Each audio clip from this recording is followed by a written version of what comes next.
તો સાંખ્ય યોગ બરોબર ને આજે આજથી આપણે સાંખ્ય યોગની શરૂઆત કરી છે બીજા અધ્યાયની એમાં પ્રથમ શ્લોક સંજય ઉવાચ તમ તથા કૃપયાવિષ્ટ તમ તથા કૃપયાવિષ્ટ અશ્રુપૂર્ણ કલેવરમ અશ્રુપૂર્ણ કલેક્ષણમ અશ્રુપૂર્ણ કુલેક્ષણમ તમ તથા કૃપયાવિષ્ટ અશ્રુપૂર્ણ કુલેક્ષણમ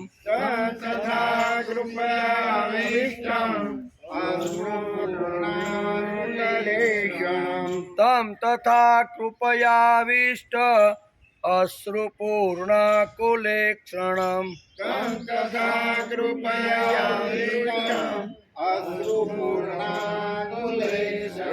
તમ તથા કૃપયાવિષ્ટ અશ્રુપૂર્ણ કુલેક્ષણમ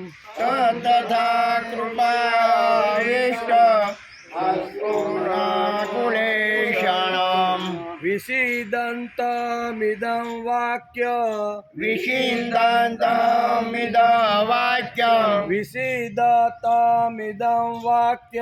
વિષીદन्तમિદં વાક્યમ ઉવાચ મધુસૂદન ઉવાચ મધુસૂદન યુવાચ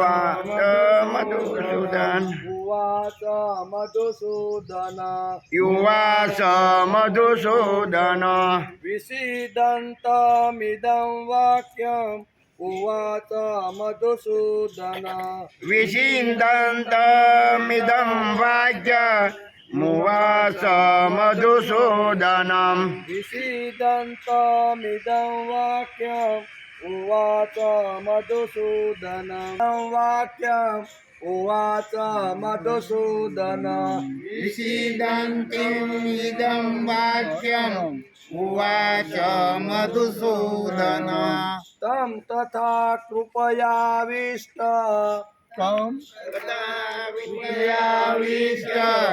તથા કૃપયાવિષ્ટ અશ્રુપૂર્ણ કુલેક્ષણમ અશ્રુપૂર્ણ કુલેક્ષણમ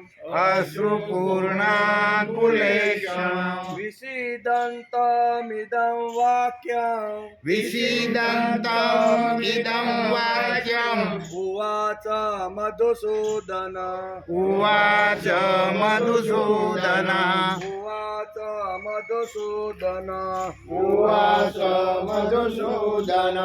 સંજય ઉવાચ તમ તથા કૃપયાવિષ્ટ અશ્રુપૂર્ણ કુલેક્ષણમ વિષીદन्तમિદં વાક્યમ ઉવાચ મધુસૂદન તમ તથા કૃપયાવિષ્ટ અશ્રુપૂર્ણ કુલેક્ષણમ વિષીદन्तમિદં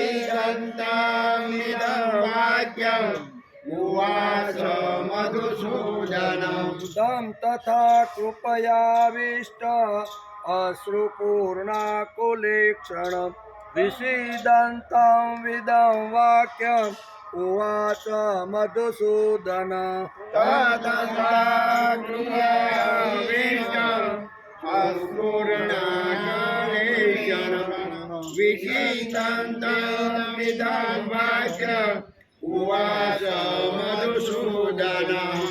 એમાં અશ્રુપૂર્ણ છે ને સંધિ છૂટી પડે છે એટલે બરાબર ને હવે આનું ગુજરાતી હોતે આજ કરી દઈશ આ પ્રમાણે કરુણાથી ઘેરાયેલા તેમજ આંસુ ભરેલા અને આકુળ નેત્રોના તથા શોક કરતા તે અર્જુનને ભગવાન મધુસૂદને આ વાક્ય કહ્યું. બરોબર ને? આ બરોબર. મંગળવારથી બેસો. एव श्रुतां देव कंसचाणूरमर्दन देवकी परमानन्दं कृष्णं वन्दे जगद्गुरुं गुरुर्ब्रह्मा गुरुर्विष्णु गुरुदेवो महेश्वर गुरु साक्षात् परब्रह्म तस्मै श्री गुरुवे नमः नारायणं नमस्कृत्यं नरं चैव नरोत्तमं देवी सरस्वती व्यासं ततो जयमुदीरये ततो जयमुदीरये।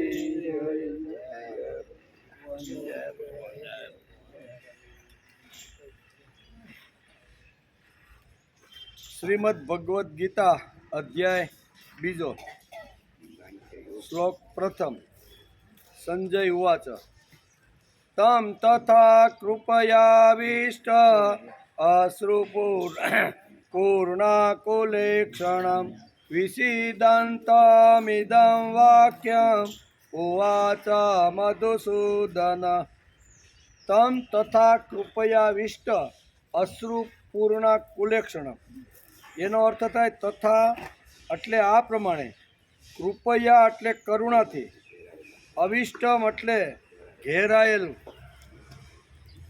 તમ એટલે તે અર્જુનને, વિષીદંતમ એટલે શોક કરતા અને અશ્રુપૂર્ણ એટલે આંસુઓને લીધે, કુલેક્ષણમ જેમના નેત્રોની જોવાની શક્તિ રૂંધાઈ રહી છે, મધુસૂદન એટલે ભગવાન, ઈદમ એટલે આ આગળ કહેવાશે, વાક્યમ એટલે વાક્ય, ઉવાચ એટલે કહ્યું. હવે અહીંયા આ વાત કરી અને સંજય છૂટો પડી જાય છે. સંજય કે બેયને ભેગા મેં ભેળવી દીધા, બરાબર ને?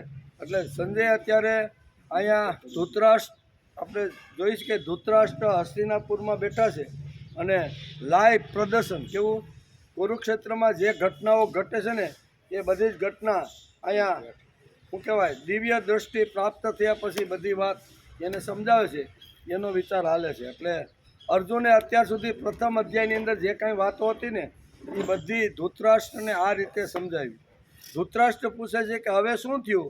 ત્યારે સંજય કહે છે કે આવી રીતે ઘણી બધી દલીલો કરી, ઘણી બધી આવી રીતે તર્ક વિતર્ક કરી અને હવે મારે લડવું નથી એમ કરી અને હાથમાંથી બંને હથિયાર, ગાંડી જે હતું તે ફેંકી અને પાછલી બેઠક ઉપર બેસી ગયો અને એના ચહેરામાં એટલા આંસુઓ ભરેલા હતા અને એકદમ વિહવળ થઈ ગયેલો અર્જુન, દુઃખી થઈ ગયેલો અર્જુન પાછલી બેઠક ઉપર બેસી ગયો કે હવે મારે લડવું નથી, આવો પાકો નિર્ણય કરી લીધો એમ સંજય ધૃતરાષ્ટ્રને કહે છે, બરાબર?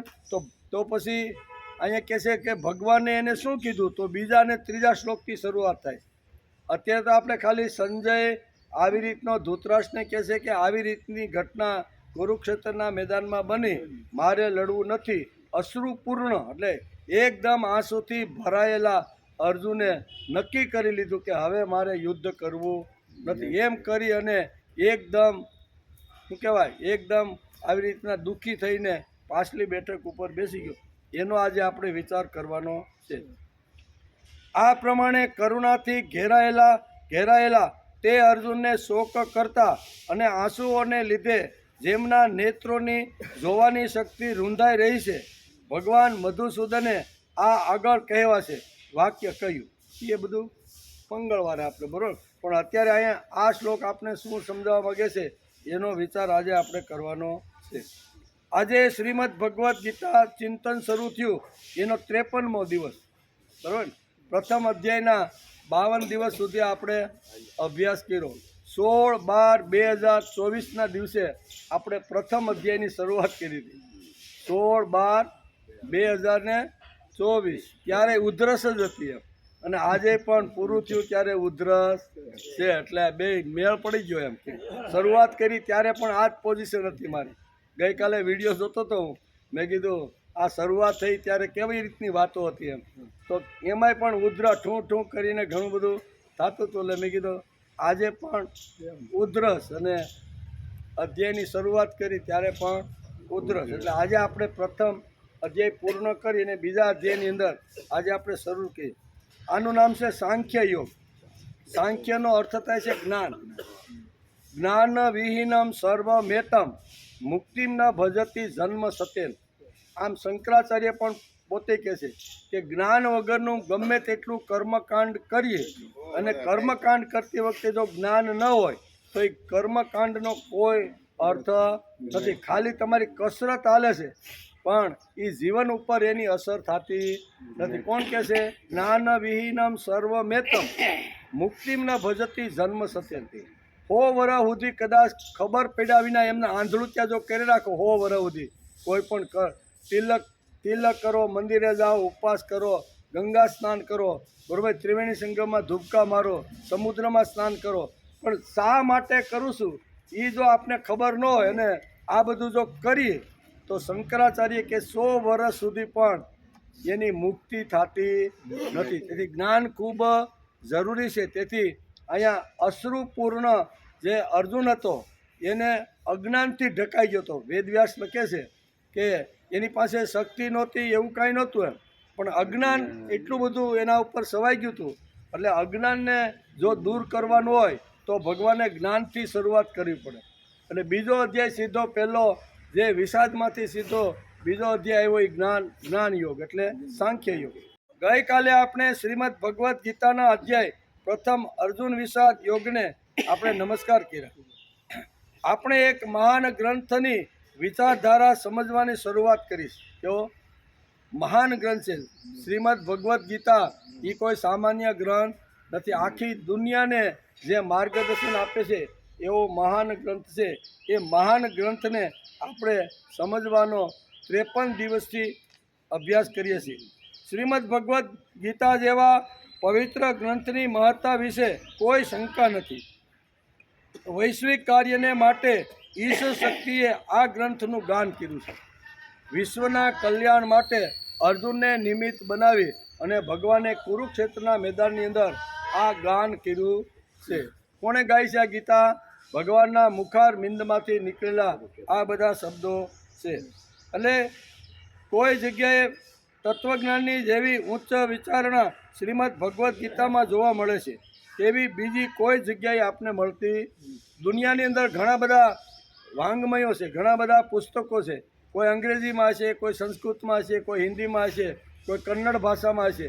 બધામાં ધાર્મિક ગ્રંથોમાં ઘણું બધું લખાયેલું હશે, પણ ગીતાની તોલે આવે એવો એક પણ ગ્રંથ દુનિયાની અંદર જોવા મળતો નથી. તત્વજ્ઞાનની જેવી ઉચ્ચ વિચારણા શ્રીમદ ભગવદ્ ગીતામાં જોવા મળે છે તેવી બીજી કોઈ જગ્યાએ મળતી નથી. પૂર્ણતાની ટોચ સુધી લઈ જવાવાળો આ ગ્રંથ છે. બોટમથી પૂર્ણતા, ભગવાનનો ખોળો એટલે મોક્ષ સુધી લઈ જનાર આ શ્રીમદ ભગવદ્ ગીતા ગ્રંથ છે. એક ઉપાસક તરીકે સાધના કરીએ છીએ. આપણે શું કરીએ છીએ? આપણે ઉપાસક છીએ અને ઉપાસક તરીકે આપણે 53 દિવસથી શ્રીમદ ભગવદ્ ગીતાની સાધના કરીએ છીએ. સાધના જો હોય આપણે તો સાધના કરતાં કરતાં પણ ધીમે ધીમે પ્રભુ સુધી પહોંચી શકાય. આ તત્વજ્ઞાન ગાયેલું હોવાથી તેને ગીતા કહેવામાં આવે છે. અર્જુન અને કૃષ્ણ બંનેનો સંવાદ છે. આપણે આગળ જેમ જેમ જાતા જાઉં ને એમાં આપણે ખબર પડતી જશે કે આ જે તત્વજ્ઞાન છે ને એ ગાયેલું છે. કોઈ ના અર્જુનભાઈ તમે બેસો અને હું તમને જ્ઞાનની વાત કહું, તત્વજ્ઞાનની વાત કહું, ભક્તિની વાત કહું, એવી વાત કોઈ શ્રીમદ ભગવદ્ ગીતામાં નથી. શ્રીમદ ભગવદ્ ગીતા છે એ ગાયેલું છે, બરાબર, ગાય અને કહેવામાં આવેલું આ તત્વજ્ઞાન છે. તેથી એનું નામ શ્રીમદ ભગવદ્ ગીતા છે કહેવાય છે. તેમાં ધર્મ, ભક્તિ અને જીવનના સિદ્ધાંતો ભગવાને ગાયેલા. ભગવાને શું ગાયું આમાં? તો કે જીવનના સિદ્ધાંતો છે, ભક્તિના સિદ્ધાંતો છે, કર્મયોગના સિદ્ધાંતો છે, વ્યવહારિક, સામાજિક, કૌટુંબિક રાજકીય, આર્થિક, બધા જ પ્રકારના જે કંઈ વાતો છે ને એ ભગવાને શ્રીમદ ભગવદ્ ગીતામાં જેમ જેમ આપણે આગળ વધતા જશું ને એમ એમ એક એક વાત ઉપર ભગવાન આ બધી વાતો કરવાના છે. આ ધર્મો અને સિદ્ધાંતો કોણે ગાયા? તો કે સડગુણેશ્વર યુક્ત ભગવાને પોતે જ ગાયા. આ ગાયું કોણે ભાઈ? ભગવાને. શા માટે ગાયું? તો કે અર્જુન આવી રીતનો વિચ્છિન્ન થઈ અને પાછલી બેઠક ઉપર બેસી ગયો.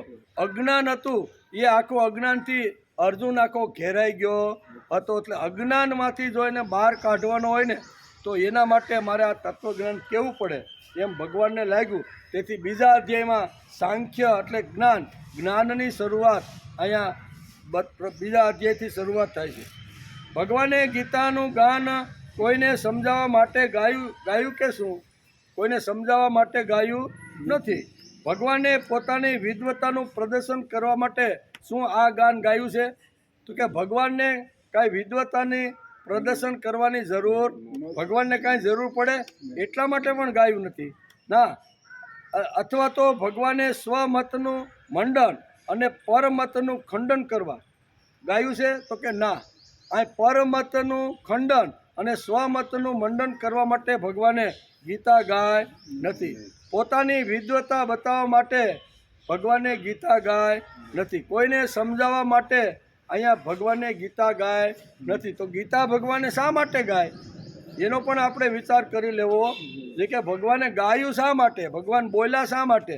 આટલી મહેનત આ શા માટે કરી? એટલે કે કોઈને સમજાવવા માટે, વિદ્વતા માટે કે સ્વમતનું મંડન કરવા માટે ગીતા કહી નથી. તો પછી ભગવાનને કોઈને મનાવવા હતા કે શું? કોઈ રિહાઈ ગયો હોય ને મનાવવા માટે શ્રી ભગવાનના મુખારબિંદમાંથી શું આ તત્વજ્ઞાન નીકળ્યું? તો કે ના, મનાવવાની વાત તો નથી. કોઈ પણને મનાવવાનો હોય ને તો એમાં લાચારી આવે ને આવે. માનો દીકરો રિસાઈ ગયો હોય અને બાપે જો એને મનાવવાનો હોય ને તો બાપે પણ કાંઈ હવે ભૂલ થઈ ગઈ, હવે આમ છે તેમ છે, તારે ફરવા જવું હોય તમ તારે જા, મેં ભલે ના પાડી. ઘણીવાર રિહાઈ ગયો હોય તો એમાં લાચારી આવે કે નહીં? અને આ કોઈને રિસાઈ ગયેલા માણસને અહીંયા મનાવવા માટે ભગવાનના મુખારવિંદમાંથી શ્રીમદ ભગવદ્ ગીતા નીકળી નથી. સમજાવવા માટે નથી. એમ કોઈને પણ મનાવવાનો પ્રશ્ન આવ્યો કે ત્યાં લાચારી આવી જાય. પછી ભલે ને બાપ દીકરાને મનાવતો હોય કે પતિ પત્નીને મનાવતો હોય પણ એમાં લાચારી તો કોઈ રિહાઈ જાય અને પછી એમ થાય કે હવે આને મનાવવાના છે તો મનાવવામાં લાચારી આવે કે ન આવે? ઘણું બાંધછોડ કરવી પડે કે ભાઈ હવે ભૂલ થઈ ગઈ, હવે કાંઈ વાંધો નહીં, હાલે આ 5,000 રૂપિયાને જાઓ ફરવા તમ તારે. ઘણીવાર મનાવવા માટે પણ કોઈની લાચારી કરવી પડે, કોઈની દિનતા કરવી પડે, કોઈને થૂક પકડવું પડે, કોઈની આવી રીતની વાતો કરવી. તો શું ભગવાને આ કોઈનું થૂક પકડવા માટે, લાચારી કરવા માટે, મનાવવા માટે કે પોતાના મતનું મંડન કરીને બીજાના મતનું ખંડન કરવા માટે શું શ્રીમદ ભગવદ્ ગીતા ગવાય છે? તો આ બધામાં ના શબ્દ આવે છે. ભગવાને આટલા માટે ગીતા ગાય નથી. એમ કે કોઈને પણ મનાવવાનો પ્રશ્ન આવે ત્યાં લાચારી આવે. વૈશ્વિક માનવ જીવનની આધારશિલા હોય કે શિલારૂપી ગીતા ગ્રંથ હોય તો તેમાં કોઈને મનાવવાની વાત ન હોય. બરાબર? કોઈને મનાવવાની વાત હોય? કોઈને મનાવવાની વાત હોય જ નહીં. જેમ કુંવારી કન્યા હોય, લગ્ન કર્યા પછી સાસરે જાય અને 9-10 મહિને પાછી ઘેરે આવે અને પછી ત્યાં એને 9 મહિને બાળકનો જન્મ થાય. હવે બાળકના જન્મ પહેલાં 23 વર્ષની યુવાન દીકરી હતી પણ એના સ્તનમાંથી દૂધ નીકળતું હતું. માં તો એની હતી પણ જેવો બાળકનો જન્મ થાય એટલે એમાંથી દૂધનો સ્રાવ શરૂ થવા માંડે. એવી જ રીતે અહીંયા આત્યંતિક અર્જુન ઉપર પ્રેમના લીધે ભગવાનના મુખારવિંદમાંથી આ શબ્દો નીકળી પડ્યા. મનાવવા માટે નહીં પણ અર્જુન ઉપરનો આત્યંતિક પ્રેમ છે, અર્જુન ઉપરનો આત્યંતિક ભાવ છે. અને ભાવ હોય તો જેમ માના સ્તનમાંથી બાળક ઉપર જેમ ભાવ પ્રેમ આદર થાય કે પહેલું સંતાન મારે ત્યાં જન્મ્યું છે તો એ ભાવને હિસાબે માના સ્તનમાંથી જેમ દૂધ સ્રવવા માંડે એમ ભગવાનના મુખારવિંદમાંથી અહીંયા અર્જુનનું આવી રીતનું પ્રેમ ભાવ આત્મીયતા જોઈ અને ભગવાનના મુખારવિંદમાંથી જે વાણી સ્રવી ગઈ એને આપણે શ્રીમદ ભગવદ્ ગીતા કહી. અહીં મનાવવાની વાત નથી, ખંડન મંડનની વાત નથી, કોઈ આવી રીતનો રિસાઈ ગયો હોય તો એને ફોહલાવવાની વાત નથી. તો ગીતા ગવાય શા માટે? ગીતા આટલા પ્રેમથી, એકદમ પ્રેમની અંદર ભગવાન આવી ગયા છે. એકદમ એટલા બધા પ્રેમની અંદર આવી ગયા છે કે ભગવાન આખી ભાવ આગળ બધું આવવાના છે. તો આ બધી વાતો માટે અહીંયા કે છે શ્રીમદ ભગવદ્ ગીતામાં સ્વમત ખંડન, પરમત ખંડન, પાંડિત્ય પ્રદર્શન કે એવી કોઈ અન્ય વાત અહીં છે જ નહીં. તો ગીતા ગવાય શા માટે? તો ગીતા આટલા માટે આત્યંતિક ભક્ત ઉપર ભગવાનનો પ્રેમ છે. ભગવાન અહીંયા અર્જુનનું હૃદય છે, તેથી હૃદયની અંદર ભગવાન આવી રીતે નથી. આજે આપણે સમાજમાં ઘણી જગ્યાએ વાંચવા અને સાંભળવા મળે છે કે પોતાના સંપ્રદાયને મોટો કરવા માટે આજે સનાતન ધર્મના દેવ દેવતાઓને નીચા પાડવાની ઘણી જગ્યાએ કોશિશો પણ ચાલતી રહેલી છે. તેથી શ્રીમદ ભગવદ્ ગીતા કહે છે, શ્રીમદ ભગવદ્ ગીતા એક એવો ગ્રંથ છે, એ કોઈ સંપ્રદાય માટે ગ્રંથ છે જ નહીં. સનાતન ધર્મ એટલે વૈશ્વિક આખી દુનિયાને માર્ગદર્શન આપીને એવો શ્રીમદ ભગવદ્ ગીતા ગ્રંથ છે. શ્રીમદ ભગવદ્ ગીતા એવું નથી, એટલે કે એવું નથી, પાંડિત્યનું પ્રદર્શન નથી કે કોઈ ખંડન મંડન પણ નથી. તો ગીતામાં છે શું ભાઈ? અહીં અતિ પ્રેમને લીધે જગદંબાના પ્રભુના સ્તનમાંથી, વાણીમાંથી ધાવણ છૂટવા લાગ્યું. ભગવાનના મુખારવિંદમાંથી અર્જુનના પ્રેમને હિસાબે, અર્જુન પ્રત્યેની આવી રીતની આત્મીયતાને હિસાબે ભગવાનના મુખારવિંદમાંથી આ તત્વજ્ઞાન નીકળ્યું છે. સ્તન્યદાયની માતા પાસેથી દૂધ ખેંચવાની પણ જરૂર પડતી, દૂધ ખેંચવાની જરૂર પડે.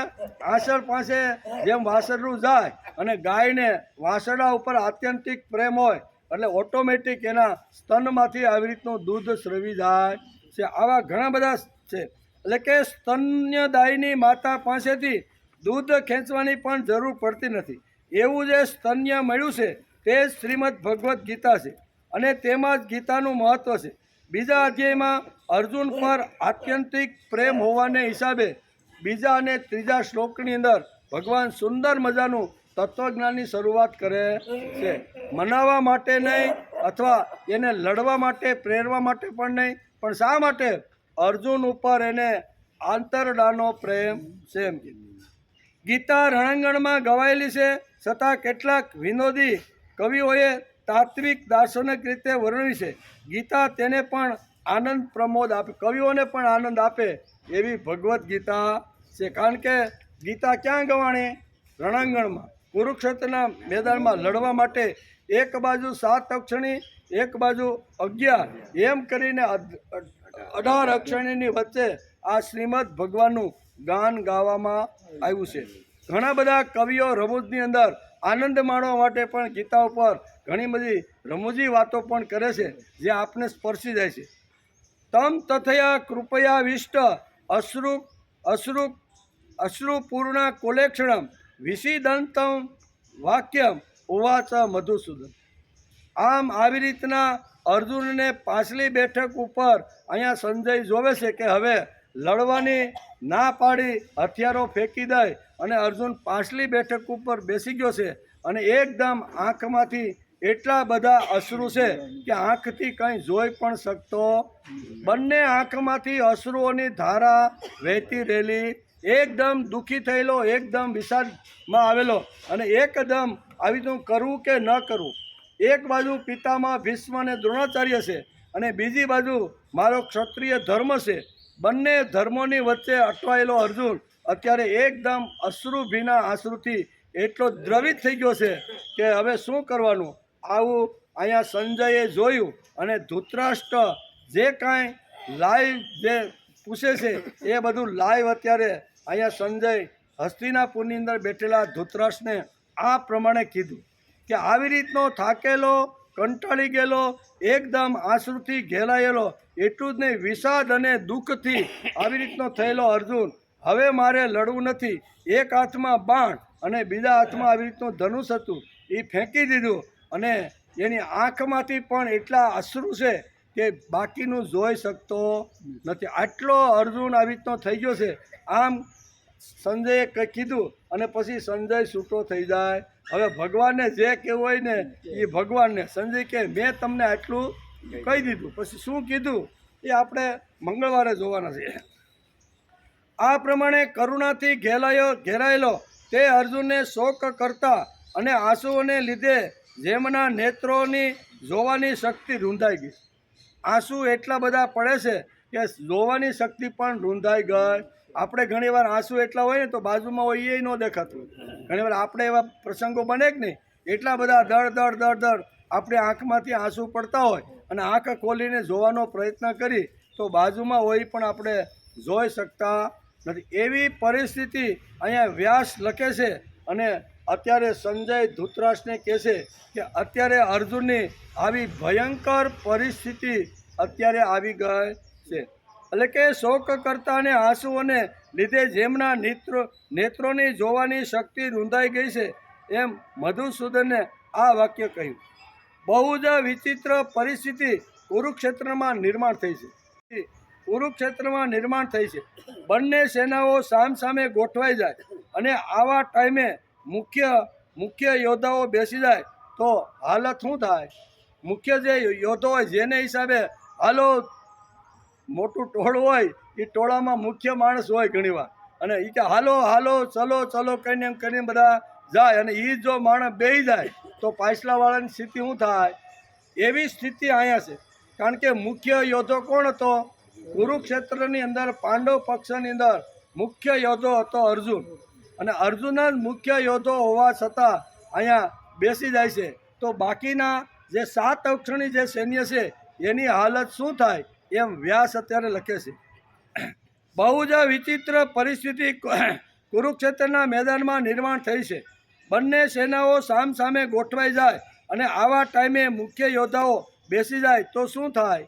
આપણે કહીએ ને કે મંડપમાં વરરાજો આવે, બરાબર, 2 વર્ષથી બધી વાતો આવેલી હોય, ખાવા પીવાનું થઈ ગયો, જમણવાર થઈ ગયો હોય, કંકુ પગલાં થઈ ગયા હોય, બધું થઈ જાય, પણ પછી તો લગ્ન પણ લખાય અને કંકોત્રીઓ પણ છપાય, કંકોત્રીઓ પણ સગા સંબંધીને મળી જાય અને બધા વર વિવાહ ખાવા માટે આવે. બીજે દિવસે ગાડા જોડી અને જાન લઈને બાપા આમ એકદમ આનંદ કે આ તો મારા ગગાને પરણાવી દેવાનો, એમ બાપા ઉત્સાહથી પોતાના ગગાને લઈ અને જ્યારે મંડપની અંદર જ્યારે આવે છે અને મંડપની અંદર કન્યા જ્યારે સામે આવે અને એ વખતે અહીંયા વરરાજો કે હવે મારે આની હારે પરણવું, તો બાપાની સગા સંબંધીની મિત્રોની અને સામેને આ બંને પક્ષોની હાલત કેવી થાય? આ જે વાત કરવાની હોય ને તો એ જ્યારે સંબંધ થતો હોય ને, જ્યારે શું કહેવાય વેલ્ડિંગ થતું હોય ને, વેલ્ડિંગ આપણી ભાષામાં કે વેડિંગ, તો વેડિંગ થતી વખતે જ કહી દેવાનું કે ભાઈ આ કન્યા મને પસંદ નથી. હવે આટલું બધું જમણવાર થઈ ગયું, કંકુ પગલાં થઈ ગયા, એકાબીજાના જમણવાર ઘણું બધું પતી ગયું, ચાંદરા ચુંદરી બધું જ થઈ ગયું, અને પછી હવે આવી રીતે વાતે ગાતે બધા સગા સંબંધી સાથે વાજિંત્રો સાથે મંડપની અંદર જાન આવે અને ભાઈ કે હવે મારે પરણવું નથી, તો હાલત શું થાય? એવી જ હાલત અહીંયા છે. 13 વર્ષ સુધી જબરજસ્ત વેદવ્યાસ લખે છે કે 13 વર્ષ સુધી અજ્ઞાતવાસ સહિત એમણે ઘણા બધા પ્રયત્નો કરેલા છે કે હવે યુદ્ધ નક્કી છે. વેદવ્યાસે કહી દીધેલું કે ભાઈ તમે એવા ભોળપણમાં નહીં રહેતા કે તમારા 13 વર્ષ પૂરા થાય એટલે તમને તમારું ઇન્દ્રપ્રસ્થ મળી જશે. યુદ્ધ તો તમારે નક્કી જ છે, અને તમારી આ બંદૂકડી જેવી જે ધનુષ્યા છે ને એ કાંઈ કુરુક્ષેત્રમાં પિતામાં ભીષ્મની સામે આ એકાઈ તમારી ગદા કે તમારું ગાંડીવ કામ કરવાનું નથી. અરે કે અમારું ગાંડ તાલે ગાંડીવની કાંઈ નહીં આવે. એક બાજુ 7 અક્ષણી, બીજી બાજુ 11 અક્ષણી, આ બધું ભેગું મળી અને પિતામાં ભીષ્મની સામે જો લડવા માટે ઊભા થાય ને તો પિતામાં ભીષ્મ એકલા જ 18 અક્ષણી સૈન્યને ખલાસ કરી નાખે એવી તાકાત છે. એની સામે લડવાનું છે. શું કે અહીંયા પાંડવોને વનની અંદર સમજાવતા બહુ વેદવ્યાસ એને સમજાવે છે. તમે એમ કહો કે ના ના આવા 13 વર્ષ પૂરા થાય એટલે અમારા ભાઈઓ અમને રાજ્ય પાછું આપી દેશે, ત્યારે વેદવ્યાસ કહે છે કે એ વાતમાં માલ નથી. યુદ્ધ તો નક્કી જ છે, અને નક્કી છે એટલે સામે પક્ષે કોણ છે એ ખબર છે. એમ કરી અને પિતામાં ભીષ્મનું અહીંયા યુદ્ધ કૌશલ્ય બતાવતા વેદવ્યાસ કહે છે કે એક બાજુ 18 અક્ષણી સેના ઊભી હોય અને એની સામે એકલા પિતામાં ભીષ્મ ઊભા હોય ને તો પિતામાં ભીષ્મની જીત થાય. એની સામે તમારે લડવાનું છે. તો ભગવાન અમારે શું કરવાનું? આમ કરી અને પાંડવો વ્યાસને કહે છે. ત્યારે વ્યાસ એને માર્ગદર્શન આપે છે કે તમે આવી રીતના દિવ્ય અસ્ત્ર તમે જો પ્રાપ્ત કરશો ને તો દિવ્ય અસ્ત્રથી યુદ્ધની અંદર તમારો વિજય થશે. કહેવાનો અર્થ કે આટલો પરિશ્રમ એને દાઢી વધી ગઈ, ઘણા વર્ષો સુધી અર્જુને ભગવાન શંકરને પ્રાપ્ત કરવા માટે તપસ્યા કરી. આ બધું હું કામ કર્યું ભાઈ? આ બધું કર્યું એટલું જ નહીં, ઇન્દ્ર એટલે કે સ્વર્ગમાં જઈને ઇન્દ્ર પાસે પણ આવી રીતની વિદ્યાઓ બધી લાવ્યા. આ બધું એકઠું કરવામાં ને 13-12 વર્ષ કેવી રીતના વીતી ગયા ખબર પડી. તો આ બધું થઈ ગયું તો એને પહેલેથી જ કહેવાનું હતું ને કે ભાઈ આપણે યુદ્ધ કરવાનું નથી. હવે શા માટે બેસી ગયો ભાઈ? તો એના કારણો વ્યાસે અલગ અલગ રીતે સમજાવવાનો પ્રયત્ન કર્યો છે. તેથી કહે છે બહુ જ વિચિત્ર પરિસ્થિતિ કુરુક્ષેત્રમાં અત્યારે નિર્માણ થઈ છે. બંને સેનાઓમાં સામસામે ગોઠવાઈ જાય અને આવા ટાઈમે કે હવે મારે યુદ્ધ કરવું નથી, ત્યારે બંને પક્ષના યોદ્ધાઓને શું થાય? બધી અગવડ ઊભી થાય ને. પાણીમાં બેસી જાય તો કેવા હાલ થાય? હવે આપણે લડવું નથી, પાણીમાં બેસી જાય તો શું હાલ થાય? ભગવાન શ્રી કૃષ્ણ જ આ પરિસ્થિતિને પાર કરી શકે, બાકી કોઈની તાકાત. કારણ કે આગલા એને 28 થી 46 શ્લોક સુધી જે દલીલો કરી છે ને એ બધી દલીલો આપણે સાંભળી તો આપણે સાચી જ લાગે એમ, બરાબર ને? દલીલ શું કરી છે કે ભાઈ આ જે રાજ્ય છે ને આ રાજ્ય તો થોડા વર્ષ માટેનું છે. કદાચ અમે કુરુક્ષેત્રની અંદર યુદ્ધ કરી અને યુદ્ધની અંદર કૌરવોને મારી અને હસ્તિનાપુરનું અમે રાજ્ય લઈ લઈ તો એ રાજ્ય તો થોડા વર્ષનું છે. 5-15 વર્ષ સુધી અમે રાજ્ય કરશું, સુખ ભોગવશું, ઘણા બધા ભૌતિક સાધનો અમારી પાસે આવશે, પણ શરીર તો એકવાર ક્ષીણ થવાનું કે નહીં? શરીર તો એકવાર ખલાસ થવાનું, ક્ષીણ થવાનું, વૃદ્ધ થવાનું અને એ જવાનું છે પણ ખરું. તો આટલા થોડા ટૂંકા ગાળા માટે આ બધાને મારી અને પાપ ભેગું કરીને નરકમાં જાઉં એના કરતાં હું હિમાલયમાં હોય. દલીલ હાસી ખોટી? આવી દલીલ કોણ કરે છે? અર્જુન કરે. કોની સામે કરે છે? ભગવાન. આ ભગવાન કૃષ્ણ સિવાય આ બધી જે દલીલો કરી છે ને એ બીજી કોઈની તાકાત નથી કે એની દલીલોનો આવી રીતનો આ જવાબ આપી શકે. આ ભગવાન કેશવ જ એક એવા છે કે ધીમે ધીમે હળવે હળવે એની પાસે જે કાંઈ હતી એ બધી વાતો કરતાં કરતાં ફરીથી યુદ્ધ માટે પ્રેરવાનો પ્રશ્ન કરે છે. પાણીમાં બેસી જાય તો કેવા હાલ થાય? ભગવાન શ્રી કૃષ્ણ જ આ પરિસ્થિતિને પાર ઉતારી શકે, બાકી કોઈનું કામ કોઈ કરી શકે. આટલા બધા પ્રશ્નો એને બુદ્ધિપૂર્વક તર્કયુક્ત એવા બધા જબરજસ્ત પ્રયત્ન કર્યા છે ને. વાતે હાચી, યુદ્ધ થાય એટલે કુળ ખલાસ થાય, કુળ જાય એટલે સ્વધર્મ જાય, સ્વધર્મ જાય એટલે સનાતન ધર્મ જાય, અને સનાતન 3 ધર્મ ધરતી ઉપરથી જો ખલાસ થાય, કોઈ લડી ન શકતા હોય, કોઈના હાથ પગ તૂટી ગયા હોય, કોઈ વૃદ્ધ હોય, બાળકો હોય, એવા જ રહેવાના. અને એ રહે એટલે એમાંથી એક જે પ્રજા જે ઉત્પન્ન થશે ને એ વર્ણશંકર પ્રજા થાય. ને વર્ણશંકર જે પ્રજા છે ને એ ગયેલા પછી જવાના છે તે, અને હવે પછી જે જવાના છે એ 3 પેઢીને અહીંયા શું કહેવાય નરકમાંથી બહાર કાઢી શકતા. આટલી લાંબી દ્રષ્ટિથી ભગવાનની સામે તર્કો ચલાવીને આવી બુદ્ધિ ચલાવે છે. પણ ભગવાન એક પ્રશ્ન જે અર્જુને પૂછ્યો છે ને એ બીજા અધ્યાયથી શરૂઆત થાય છે.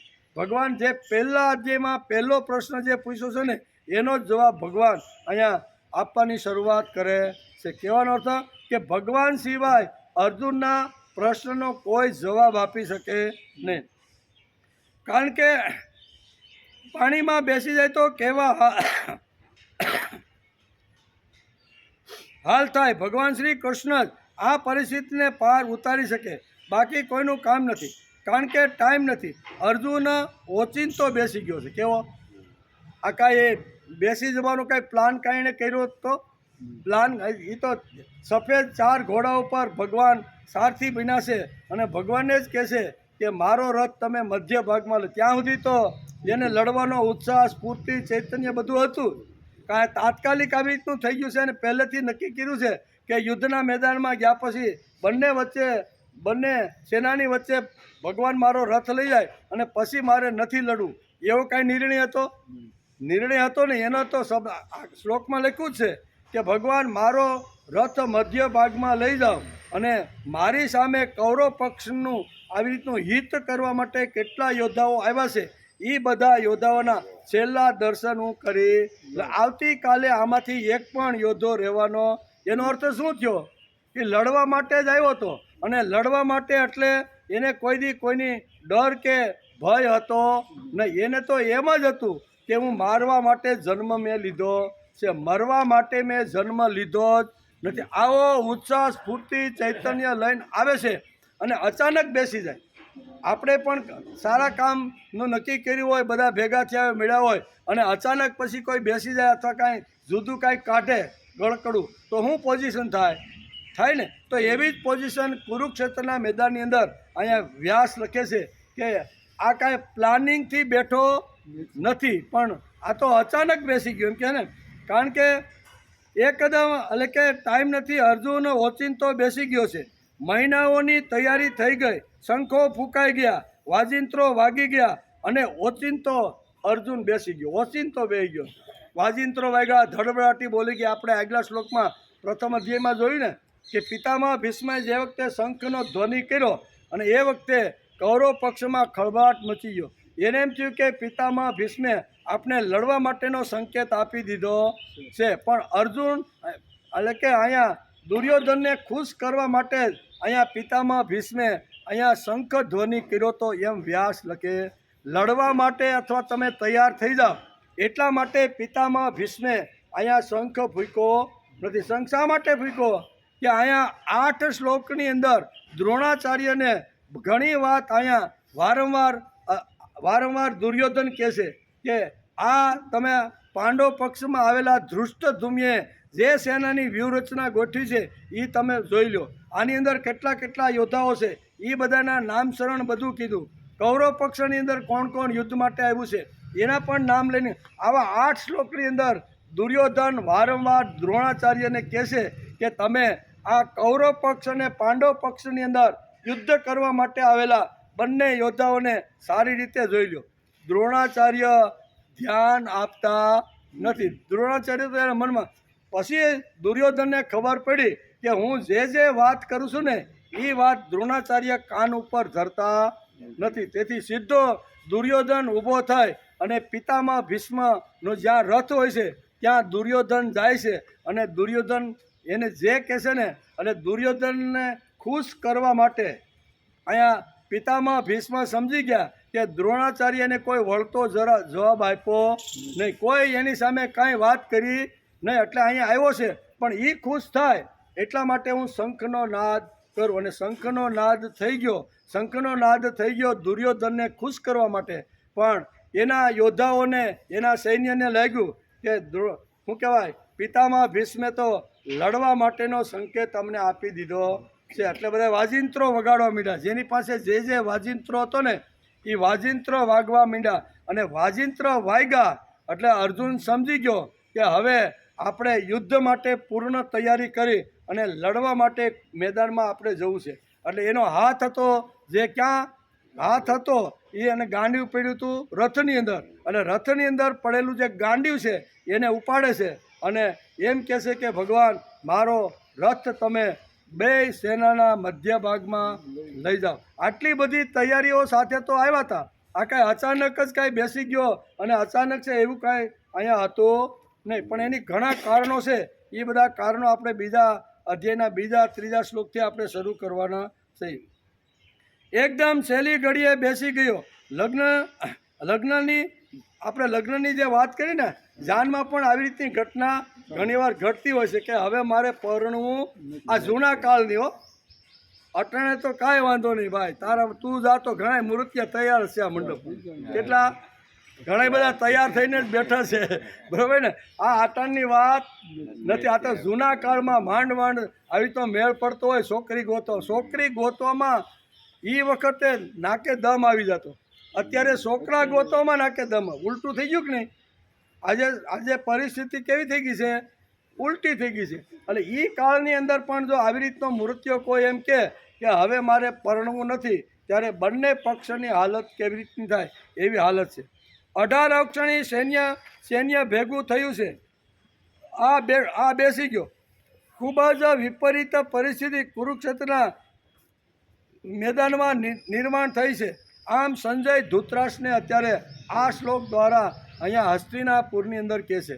કારણ કે 10 દિવસના યુદ્ધ પછી હસ્તિનાપુર સંજય જાય છે ઘટી એ બધું વર્ણન અહીંયા ધૃતરાષ્ટ્ર સાંભળવા માગે છે. ત્યારે બહુ સરસ રીતે જે કાંઈ ઘટનાઓ કુરુક્ષેત્રના મેદાનમાં ઘટી હતી એ બધી સંજય અત્યારે ધૃતરાષ્ટ્રને કહે છે.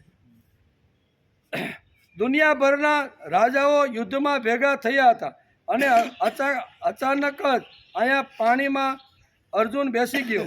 આવી પરિસ્થિતિમાં ભગવાન શ્રી કૃષ્ણ સ્વસ્થ છે.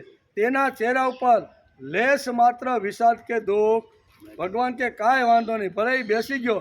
નહીંતર આપણે એમ થાય ને કે જે માણસ આગળ હાલીને જેને સંબંધ કરાવ્યો હોય, બરાબર ને, અને એ ઓલો ના પાડે ત્યારે ઓલાને થાય ને કે મેં કેટલી મહેનત કરી, કેટલી વાર ગયો, આમ છે તેમ છે, એનો ચહેરો થોડોક ઢીલો તો પડી જ જાય. પણ અહીંયા વેદવ્યાસ લખે છે અને સંજય અત્યારે કહે છે કે જે વખતે ધનુષ અને બાણ અહીંયા અર્જુને નીચા મૂકી દીધા, નહીં લડવાનો નિર્ણય કરી લીધો, ત્યારે ભગવાનના ચહેરા ઉપર લેશ માત્ર દુઃખ કે વિષાદ કે કંટાળો કે આળો આવીને ક્યાં બેસી ગયો, અત્યાર સુધી એટલી મહેનત કરી, આમ તેમ કર્યું, અને એવો લેશ માત્ર એના ચહેરા ઉપર આવી રીતનો કોઈ પ્રકારની અગવડ દેખાણી નહીં, એમ સંજય અત્યારે કહે છે. દુનિયાભરના રાજાઓ યુદ્ધમાં ભેગા થયા હતા અને અચાનક જ પાણીમાં બેસી ગયો. આવી પરિસ્થિતિમાં ભગવાન શ્રી કૃષ્ણ સ્વસ્થ છે. તેના ચહેરા ઉપર લેશ માત્ર દુઃખ કે વિષાદ દેખાતો નથી. અર્જુન પાસે સમજાવીને કામ લેવાનું છે. આવો દ્રઢ વિશ્વાસ ભગવાનને હતો અને તેને હું કોઈ રીતે 100% સમજાવી શકીશ એવો ભગવાનને પોતા ઉપર વિશ્વાસ હતો. ભલે અત્યારે લડવાની ના પાડે છે, અશ્રુપૂર્ણ આંખની અંદર બધા આંસુ આવી ગયા છે, એકદમ કરુણાની અંદર ઘૂસી ગયો છે, કારુણ્ય આવી ગયું છે. અને કારુણ્ય આવે ને ત્યારે ભલભલા માણસને એના ઉપર દયા ખાવાનો આપણે થાય. તો કે કાંઈ વાંધો નહીં, અત્યારે આવી પરિસ્થિતિ જોઈ પિતામહ ભીષ્મ અને દ્રોણને જોયા પછી, સ્વજનોને જોયા પછી એના મનની અંદર આવી રીતની ઘટના ઘટી છે.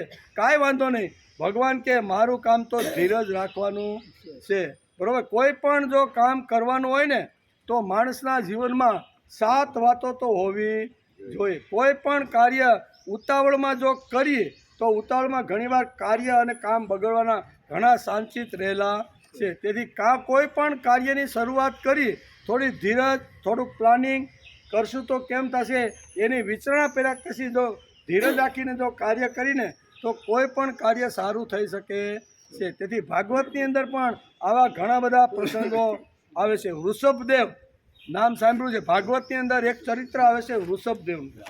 એ વૃષભદેવના ચરિત્રની અંદર વેદવ્યાસ લખે છે કે એક જબરજસ્ત રાજા હતો.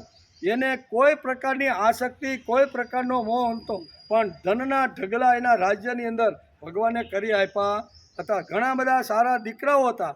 ઉંમર એની પૂરી થઈ ગઈ અને ઉંમર પૂરી થતાં વિચાર કર્યો કે હવે આ રાજ સિંહાસન મારે દીકરાને આપી અને મારે નિવૃત્તિનો માર્ગ લઈ, ભક્તિનો માર્ગ લઈ અને મારા કલ્યાણ માટે મારે જંગલમાં, વનમાં જવું જોઈએ. તેથી એના 7 દીકરાઓને ભેગા કર્યા. કેટલા દીકરા હતા? 7 દીકરાઓને ભેગા કર્યા અને એને સરસ મજાની સમજણ આપે છે. ઘણું બધું એની પાસે વિત્ત છે, ઘણું બધું એની પાસે વૈભવ છે, રાજ સત્તા પણ છે, પણ આ બધું હોય ને સંસ્કાર ન હોય તો શું થાય? અને વૃષભદેવ વિચાર કરે છે કે મેં આને ઘણી બધી મોટી સંપત્તિ ઊભી કરી દીધી છે, આટલી મોટી સંપત્તિ ઊભી કરી અને એની અંદર જો સંસ્કાર નહીં હોય, સારા વિચારો નહીં હોય ને તો આવેલું અને મેળવેલું અને હું જે મૂકીને રાજ્ય જાઉં છું ને એ થોડા વર્ષોમાં ખલાસ પણ કરી નાખે. તેથી એ 7 દીકરાઓને બેસાડે છે અને એને 7 વાતો સમજાવે છે. કેટલી? કે મારા ગયા પછી હું અત્યારે મારી ઉંમર પૂરી થઈ ગઈ છે, અત્યાર સુધી હું તમારા માટે જીવો, લોકો માટે જીવો, સમાજ માટે જીવો, રાજ્ય સારું ચાલે એના માટે લોકોને અગવડ ન પડે એટલા માટે રાજા તરીકે મેં ખૂબ સારી રીતે રાજ્ય કરેલું છે. હવે આ જે ધુરંધર છે ને એ હું તમારા હાથની અંદર સોંપું છું. એમ કરી અને બધા જ દીકરાઓને સાથે બેસાડી અને અહીંયા વૃષભદેવ એને 7 વાતો સમજાવે છે. એમાં પહેલી વાત જ ધૈર્ય આવે છે. કેવું? ધૈર્ય, ઉદ્યોગ, ભક્તિ, સદભક્ત સંગ, પછી નિષ્પૃહતા, પછી પ્રભુ પ્રીત્યર્થે કામ કરવાની શક્તિ, વૃત્તિ અને તૈયારી, પ્રતિકૂળ પરિસ્થિતિમાં હિંમતથી ઊભા રહેવાની શક્તિ. આ સાતે સાત વાતો એને સમજાવવાનો પ્રયત્ન કરે છે. અહીંયા ભગવાન પણ પ્રયત્ન કરે છે. ભગવાન કે કાંઈ વાંધો નહીં, કંઈક કારણોસર આ પૂર્ણ આંસુથી પાછલી બેઠક ઉપર બેસી અને નિર્ણય કરી જ લીધો છે કે હવે મારે લડવું નથી. ગમે તેટલું થાય ને, પણ મારે હવે લડવું. આવો નિર્ણય કરીને અર્જુન બેસી ગયો. ભગવાન વિચાર કરે છે, ભગવાનને વિશ્વાસ છે, ભગવાનને શ્રદ્ધા છે કે કોઈ પણ રીતે હળવે એની જે કાંઈ મુશ્કેલી, એની કાંઈ અગવડ, એના કાંઈ બર્નિંગ પ્રોબ્લેમ હશે ને, તો એ પણ હું ધીમે ધીમે એને સમજાવતો જાય. અને ભગવાન પણ ધીરજ રાખી અને બીજા અધ્યાયના બીજા અને ત્રીજા શ્લોકથી એને હળવેકથી વાહમાં હાથ ફેરવી અને સમજાવવાનો પ્રયત્ન કરે છે. પણ એ બધું મંગળવારે, બરાબર ને? આપણે વિષય આલે છે શ્રીમદ ભગવદ્ ગીતા અધ્યાય 2 પ્રથમ શ્લોક અને સાંખ્ય યોગ. એમાં ધૃતરાષ્ટ્ર હસ્તિનાપુરમાં બેઠા છે. 10 દિવસના યુદ્ધ પછી સંજય હસ્તિનાપુર આવે છે અને હસ્તિનાપુર આવ્યા પછી ધૃતરાષ્ટ્ર એને પૂછે છે. એના જવાબમાં ઘણું બધું એને સમજાવવાનો પ્રયત્ન કરે છે. એમાં આ સમજાવીને પછી શાંતિથી બેસી ગયો. શું સમજાવ્યા?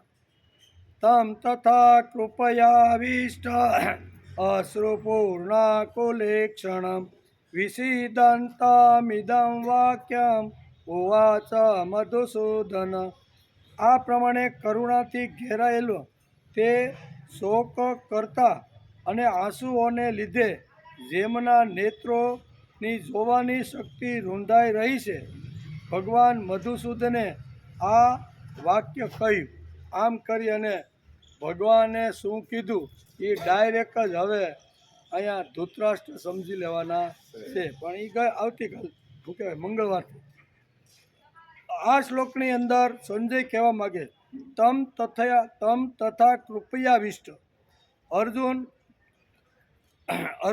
રથમાં સારથી રૂપે અર્જુન રથમાં સારથી રૂપે બેઠેલા ભગવાનને એવી આજ્ઞા કરે છે કે હે અચ્યુત, મારા રથને બંને સેનાઓની વચમાં ઊભા રાખો કે જેથી હું એ જોઈ શકું કે આ યુદ્ધમાં મારી સામે હાથ ઉગામનારા કોણ કોણ છે. અર્થાત મારા જેવા શૂરવીરની સામે સાહસ કરીને કયા યોદ્ધાઓ લડવા આવ્યા છે. પોતાનું મરણ સામે જોવા છતાં પણ મારી સામે લડવાની કોની હિંમત છે? હું આ બધા મારી સામે જે લડવા આવ્યા છે ને, એ બધાની હિંમત હું જોઈ લઉં. આ રીતે અર્જુનમાં યુદ્ધ કરવાનો જે અતિશય ઉત્સાહ હતો, અતિશય વીરતા હતી, તે જ અર્જુન બંને સેનાઓમાં પોતાના કુટુંબીઓને જોઈને એમના મરણની આકાંક્ષાથી મોહગ્રસ્ત થઈને એટલા શોકાતુર થઈ ગયા કે તેમનું શરીર ઢીલું થવા લાગ્યું. બરાબર ને? પહેલાં એટલો ઉત્સાહ, સ્ફૂર્તિ અને ચૈતન્ય લઈને ભગવાનને કહેશે કે આ મારી સામે યોદ્ધા જે આવ્યા છે એને હું જરીક જોઈ લઉં, મારી સામે લડવાની હિંમત કોણ કોણ કરે છે. પણ પછી શું થયું?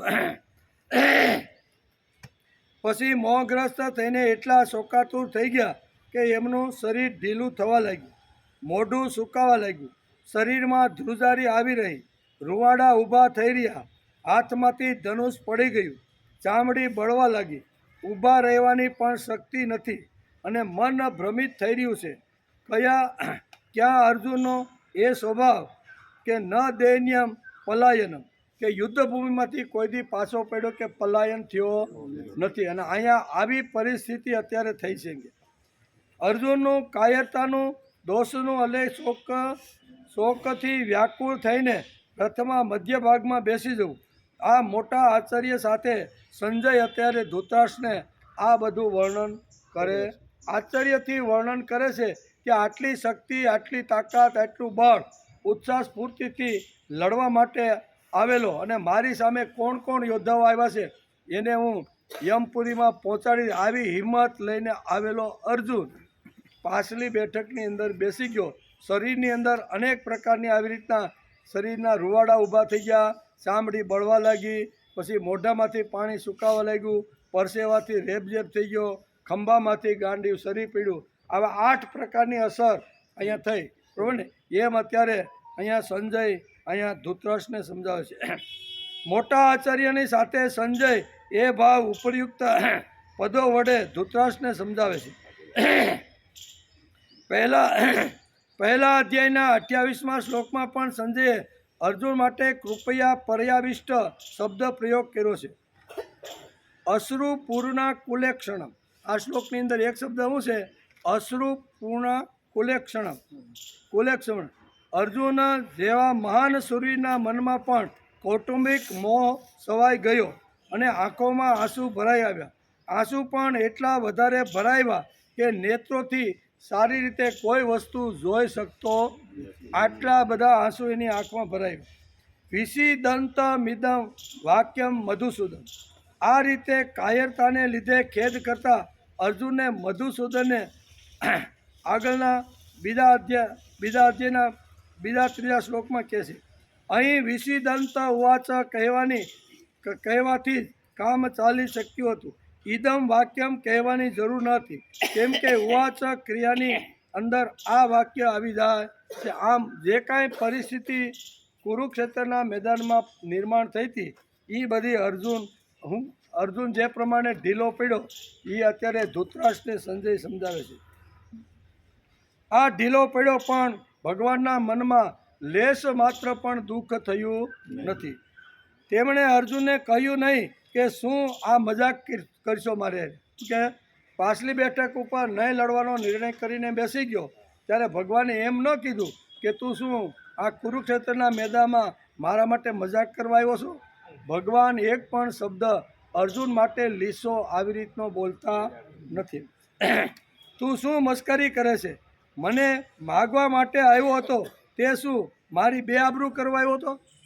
તું જ્યારે અહીંયા દ્વારકાની અંદર મને માગવા માટે આવ્યો હતો, મને માગીને આ યુદ્ધમાં મને કે તું લાવ્યો અને પછી મારી બેઆબરૂ થાય એવું તું કરવા માગે છે. આવો પણ શબ્દ અર્જુન માટે ભગવાન બોલતા, એક પણ શબ્દ આટલો જે ઠંડો થઈને જે બેસી ગયો છે પણ ભગવાન એના માટે એક શબ્દ લીસો બોલતા નથી. હતો શું મારી બેઆબરૂ હતી? યશ ધૂળમાં રોળાઈ જાય એટલા માટે આવ્યો હતો? આવો એક પણ શબ્દ ભગવાન બોલ્યા નથી, બરાબર ને? ભગવાન એકદમ સ્વસ્થ છે એમ અત્યારે સંજય ધૃતરાષ્ટ્રને કહે છે. ધૃતરાષ્ટ્રે પૂછ્યું કે આવી રીતની જ્યારે અર્જુને બધી જ્યારે ક્રિયાઓ કરી, હાથમાંથી બાણ મૂકી દીધા, ત્યારે એ કેવી રીતનો હતો? તો એનું વર્ણન આખું સંજય એની સામે કરે છે. પણ ભગવાનના મોઢામાંથી એક પણ શબ્દ લીસો અર્જુન માટે બોલાયો નથી. આપણે ઘણીવાર કોઈના લગ્ન પ્રસંગમાં દીકરી એના ઘરમાં જાય તો બહુ સારું, આવી રીતનું 2-5 વખત ગયા હોય, આવ્યા હોય અને પછી એકદમ સંબંધ નક્કી થઈ જાય અને પછી કાંઈક આંટી પડે, પછી ઓલો વચ્ચેનો ભાઈ કે એ ભાઈ તે આવું જ આ માટે ઘણી વાત કે નહીં કે ભાઈ આટલા માટે વચ્ચે અમને રાખ્યા, બોલાવ્યા, આટલા બધા બધું કર્યું અને હવે અમારે એને હું મોઢું બગાડવું, બતાવવું, અમારે એની ઘેરે કેવી રીતે જવું, થાય કે ન થાય? આવું સામાન્ય રીતે જો કાંઈ ઘટનાઓ આપણા વ્યવહારિક જીવનમાં જો બને ને તો ઘણી બધી અગવડ આવે છે.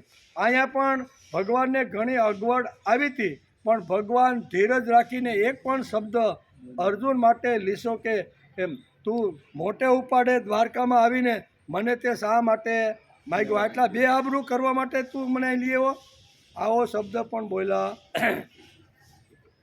આટલા બધા પ્રયત્નો થયા પછી છેલ્લી ઘડીએ તું બેસશે, તું યોગ્ય છે, આવું પણ કહ્યું નથી. ભગવાન બિલકુલ ઉશ્કેરાય નથી અને એકદમ શાંત ચિત્તે એકદમ સ્વસ્થ છે એવું અત્યારે સંજય ધૃતરાષ્ટ્રને સમજાવી રહ્યો છે. નકર થોડોક ક્રોધ પણ આવે, થોડુંક આવી રીતનું આડું અવળું થાય કે ભાઈ હવે આ લડવા માટે તો ભેગા થયા છે, હવે શું થશે? પણ ભગવાન ઉપર કોઈ અસર થાય નથી. કોઈ પણ પરિસ્થિતિમાં આવેશ ન આવવો જોઈએ, તે ભગવાનના આવા વિકટ પરિસ્થિતિમાં આવેશ આવ્યો જ નથી. એમ શ્રીમદ ભગવદ્ ગીતા આપણે સમજાવે. ગીતા આપણે શું સમજાવે છે? આપણા વ્યવહારિક જીવનમાં કૌટુંબિક જીવનમાં આવી પરિસ્થિતિ જો નિર્માણ થાય તો આપણે થોડીક ધીરજ ધરવાનો પ્રયત્ન કરવો જોઈએ. આંખો અશ્રુથી છલકાઈ ગઈ, આકુળ વ્યાકુળ થઈ ગયો, ડરી ગયો, ગભરાઈ ગયો, શરીરના અંગો શિથિલ થઈ પડ્યા, તેમજ આંસુઓના લીધે જેમના નેત્રોની જોવાની શક્તિ પણ રૂંધાઈ ગઈ છે. આવી પરિસ્થિતિ અર્જુનની થઈ એમ ધૃતરાષ્ટ્ર સંજયને આખું વર્ણન અત્યારે બીજા અધ્યાયના પ્રથમ શ્લોકની અંદર આ વર્ણન કરે છે. લક્ષ્મીને વિવેક જોઈએ છે, સમજદારી જોઈએ છે, વિવેક જોઈએ છે. સ્વજનોને જોઈને અર્જુન બેસી ગયો. આંખમાંથી આંસુઓની ધારાઓ વહેવા લાગી. કારુણ્ય એકદમ ઉભરાયું, પણ ભગવાન એના માટે એક પણ ઘસાતો શબ્દ બોલ્યા નથી. કાંઈ વાંધો નહીં, ધીમે ધીમે સ્વજનોને જોઈ અને એનો મોહ ઉત્પન્ન થયો છે, તો હવે ધીમે ધીમે એનો મોહ ઓછો થાય એના માટે હળવે હળવે પ્રયત્ન કરી અને એનો મોહ દૂર થાય ને એવો જ મારે પ્રયત્ન કરવા છે. કરુણાથી સલકાઈ ગયો અશ્રુપૂર્ણ કુલેક્ષણ, આંખો આંસુથી ભરાઈ ગઈ, આકુળ વ્યાકુળ થઈ ગયો, ગભરાઈ ગયો, મોહિત થઈ ગયો, ડરી ગયો અને શિથિલ થઈ ગયો. અવ્યવસ્થિત ચિંતન, ખોટા ખ્યાલો, એટલે કે અવ્યવસ્થિત જો ચિંતન કરતા હોય તો ખોટા ખ્યાલો પણ ઘણીવાર માણસના મનની ઉપર સવાર થઈ જાય છે. સ્વજનનો મોહ, આ બધી વાતોનું અર્જુનના શરીર ઉપર પરિણામ થયું છે. આંખમાંથી આંસુ આવી ગયા, આકુળ વ્યાકુળ થઈ ગયો. કરુણા જ્યાં કરવાની હોય ત્યાં કરાય. આ કરુણા કરવાનું સ્થાન નથી. કરુણા એ ગુણ સારો છે, કાંઈક ખરાબ ગુણ કોઈના ઉપર દયા કરવી, કોઈ આવી રીતનો કોઈ મૃત્યુના ઘાટ ઉપર બેઠો હોય, એક્સિડન્ટમાં પડ્યો હોય અથવા કાંઈ અગવડમાં હોય અને આપણે કારુણ્યથી એની સેવા કરી તો એ કાંઈ ખોટું નથી. પણ અહીંયા તો યુદ્ધનું મેદાન છે. યુદ્ધના મેદાનમાં મારો અને કાપોની વાત જ્યાં હાલતી હોય ત્યાં કારુણ્ય હાલે નહીં. ત્યાં તો જેવો આવ્યો યોદ્ધો અમે મારો ને કાપો ને કા મરો ને કા જીતો, એટલે કે મગ્ન થયો છે. અવ્યવસ્થિત ચિંતન ખોટું અર્જુનના મગજમાં ઘૂસી ગયું છે. સ્વજનોનો મોહ બધી વાતોનું અર્જુનના શરીર ઉપર પરિણામ થયું છે. આંખમાંથી આંસુ આવી ગયા, આકુળ વ્યાકુળ થઈ ગયો, અતિશય એટલે કે વ્યથિત થઈ ગયો છે, શોકમગ્ન થયો છે. રિપોર્ટરની પણ એક મજા છે. બધા રિપોર્ટર કોણ છે? સંજય રિપોર્ટર છે. એ જે કાંઈ કુરુક્ષેત્રના મેદાનમાં ઘટના બની હોય તો એ રિપોર્ટ બધાએ ધૃતરાષ્ટ્રને આપે છે. એટલે ધૃતરાષ્ટ્રને પણ સરસ મજાનો રિપોર્ટર તરીકે અહીંયા સંજય રિપોર્ટ આપે છે. અર્જુનનું શું થયું તે કહ્યું અને ભગવાને મધુસૂદનને શું કર્યું તે સંજય ગોઠવી આપ્યું. સંજયે શું કર્યું? બે કામ કર્યા. એક તો આવી રીતનો પાછલી બેઠક ઉપર બેસી ગયો અને એની પરિસ્થિતિ આખી કેવી રીતની સર્જાણી, આંખમાંથી આંસુ ને બધા રૂવાડા, એ બધી અહીંયા એક પરિસ્થિતિ જે કાંઈ હતી એ એને કહી દીધી અને પછી ભગવાને શું કરવું એ બંને વાતો ગોઠવી દીધી. ધૃતરાષ્ટ્રે સંજયને વિષ્ટિ કરવા માટે મોકલ્યા હતા અને જે ધૃતરાષ્ટ્રનો સારથી હોય તે કાચો હોય કોઈ દી? ધૃતરાષ્ટ્રની પાસે જે ભણ્યો હોય અથવા એનો સારથી કાચો હોય નહીં. ઘણું બોલી શકે તેવી મમતા સંજીમાં છે. પણ અહીંયા અર્જુનનું શું થયું અને જનાર્દને શું કહ્યું એ બે વચ્ચેનું ગોઠવી નાખ્યું, વચ્ચેથી નીકળી ગયું. હવે જનાર્દન અહીંયા શું અર્જુનને કહેશે ને એ સરસ મજાનું સંજયે ગોઠવી આપ્યું. અહીંયા અર્જુનનું શું થયું એ પણ ધૃતરાષ્ટ્રને કહી દીધું અને એ થયા પછી અહીંયા ભગવાને મધુસૂદને અર્જુનને શું કીધું આ બેયનું ગોઠવી અને વચ્ચેથી નીકળ્યા. આ ખરો રિપોર્ટર કે આજના રિપોર્ટર તો ઘણીવાર ઘણું બધું પોતપોતાનું રાખીને ઘણું બધું ઝઘડાઓ ને ઓલાના આમ થયું ને ફલાણાને આમ થયું, નો એટલું પોતાનું ભેળવીને પણ ઘણીવાર કરતા હોય છે. રિપોર્ટર કેવો હોવો જોઈએ એ મહાભારતની અંદર સંજય ઉપરથી જાણવાની ખૂબ જ જરૂર છે. આ ઘટના બની અને આવી રીતનું થયું, રિપોર્ટરે પછી સમાજે જોવાનું, એમ શું કરવાનું? નિર્ણય કોણે લેવાનો છે? સમાજે નિર્ણય લેવાનો છે. એવી રીતે ધૃતરાષ્ટ્રે સંજયને વિષ્ટિ કરવા મોકલ્યો હતો અને ધૃતરાષ્ટ્રનો સારથી હોય તે કાચો ન હોય, ઘણું બોલી શકે તેવી ક્ષમતા એની અંદર પણ હોય છે. પણ અહીંયા અર્જુનનું શું થયું અને જનાર્દનને શું કીધું આ બે વાતો ગોઠવી અને વચ્ચેથી સંજય હરી જાય છે, બાજુમાં હરી જાય છે. હવે તમે સાંભળો બધું. ગીતા સંજયે પચાવી છે. કેવી? સંજય છે ને, સંજયે ગીતા પચાવી છે.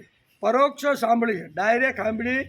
કુરુક્ષેત્રના મેદાનમાં અર્જુનને જે ભગવાને બોધ આપ્યો ને એ ડાયરેક્ટ નહીં, એ તો અત્યારે હસ્તિનાપુરની અંદર અહીંયા ધૃતરાષ્ટ્રની સામે બેઠો છે અને દિવ્ય દ્રષ્ટિથી કુરુક્ષેત્રના મેદાનમાં જે ઘટનાઓ, એવું નથી, પરોક્ષ રીતે, કેવું પરોક્ષ રીતે અત્યારે શ્રીમદ ભગવદ્ ગીતા સાંભળે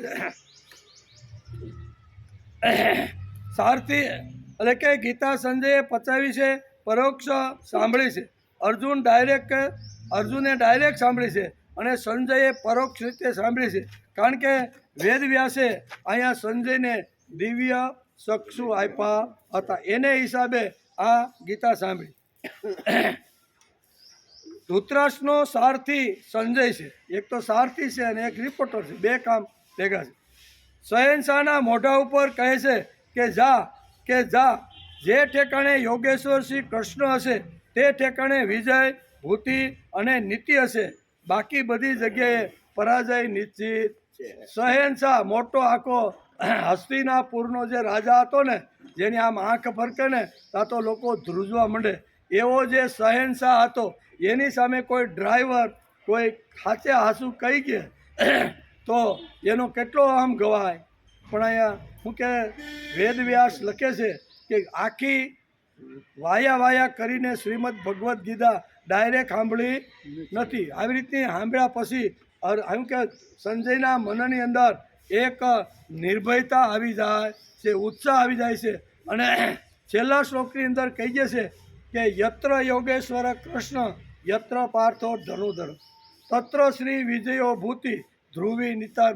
જ્યાં જ્યાં યોગેશ્વર કૃષ્ણ છે અને જેના પક્ષમાં ધનુર્ધારી અર્જુન છે, જ્યાં નીતિ છે, જ્યાં ધર્મ છે, જ્યાં આવી રીતની સત્ય છે, એનો જ હંમેશા વિજય થવાનો છે. તારા હોય હો છોકરા યુદ્ધની અંદર મરી જવાના છે. કોણ કે છે?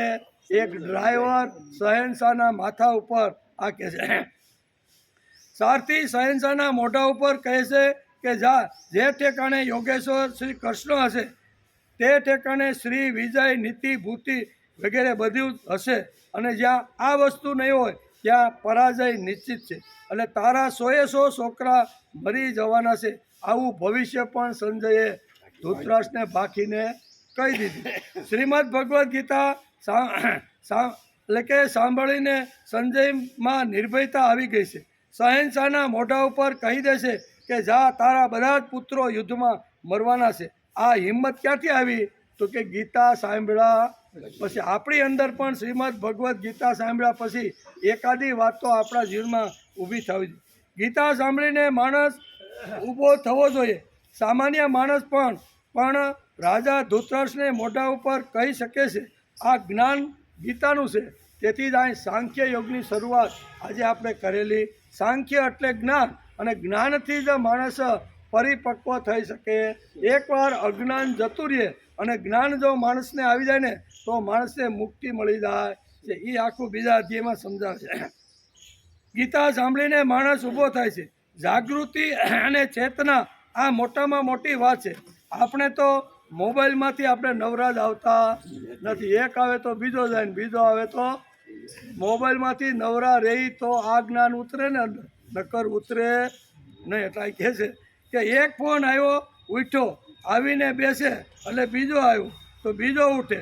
આમ આપણું આવન જાવન ચાલુ રહે તો શ્રીમદ ભગવદ્ ગીતાનું જ્ઞાન આપણી બુદ્ધિમાં, આપણા મનમાં, આપણા હૃદયને સ્પર્શ કરી શકતું નથી. અહીં સંજયના હૃદયની અંદર આ જ્ઞાન સ્પર્શ થયું કારણ બધું જ કામના છે, વાસના છે.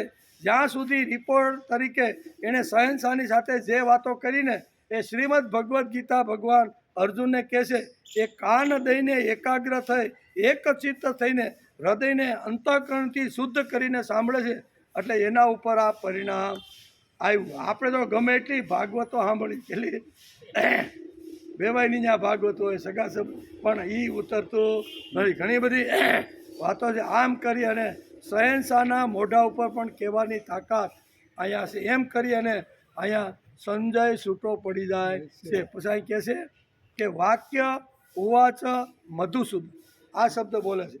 હવે મધુસૂદન અહીંયા અર્જુનને શું કહેશે ને, એ બીજા અને ત્રીજા 2 શ્લોકની અંદર શું કહેવાના છે, તો બહુ સરસ વાત અહીં વ્યાસે લખી છે. જરીક જોઈ લે. ભગવાન મધુસૂદન અત્યારે નામ છે.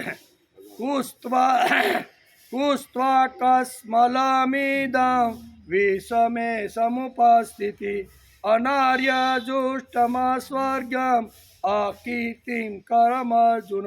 શ્રી ભગવાન ઉવાચ. ભગવાન બોલ્યા. હવે ભગવાનને બોલવાની શરૂઆત થાય છે. ભગવાન અર્જુનને કહે છે કે હે અર્જુન, આ વિષય એટલે કે આ વિષય અવસર પર તને આ કાયરતા ક્યાંથી આવી? અત્યારે તો યુદ્ધનું મેદાન છે. અહીં કે જમવા માટે કે લગ્નની પાર્ટીમાં કે કોઈ આવી રીતના ક્રિકેટના મેદાનમાં આપણે કાંઈ ભેગા થયા નથી. તને પ્રાપ્ત થઈ કે જેનું શ્રેષ્ઠ પૂરો કોઈ દી સેવન કરતા. કાયરતા કોઈ દી શ્રેષ્ઠ જે પુરુષ હોય ને એ કાયરતાનું કોઈ દી સેવન કરતા નહોતું. તું તો શ્રેષ્ઠ પુરુષ છો અને શ્રેષ્ઠ પુરુષના જીવનમાં કાયરતા આવી કેવી રીતે? પછી કારણ કે તે તો સ્વર્ગ આપનારી છે અને ન તો એટલે કે આ તારી જે કાયરતા છે ને એ તને સ્વર્ગ આપવાળી નથી અને તને યશ પણ આપવાવાળી. યશય નહીં મળે. તું જો યુદ્ધમાંથી પલાયન થાય અને ભાગી જાય અને લડવાનો નિર્ણય નહીં કરીને કદાચ યુદ્ધના મેદાનમાંથી તું જઈશ ને તો તને આવી તું સ્વર્ગ પણ મળવાનું નથી અને સમાજમાં યશ અને કીર્તિ પણ તને મળવાની નથી. એટલે આ વાત અત્યારે ભગવાન કહેવાના છે. પણ આપણે મંગળવારે આવશું ત્યારે શા માટે ને સ્વર્ગ નથી મળવાનું અને અહીંયા તું ભાગીશ તો તારી અપકીર્તિ કેવી રીતે થશે? લોકો, દુનિયાના લોકો તારા માટે કેવા માછલા ધોય ને એ બધી વાતો ભગવાન અહીંયા અર્જુનને સમજાવવાના છે. એનો વિચાર આપણે મંગળવાર, શનિ, રવિ અને સોમ 3 દિવસની આપણે રજા છે. બરાબર? મંગળવાર અંદર સ્વર્ગ અને યશ નથી મળવાનું. બરાબર ને? સ્વર્ગ મળવાનું તું ભાગીશ તો સ્વર્ગ નહીં મળે. બરાબર ને? આ બધી વાતો છે એનો વિચાર આપણે મંગળવાર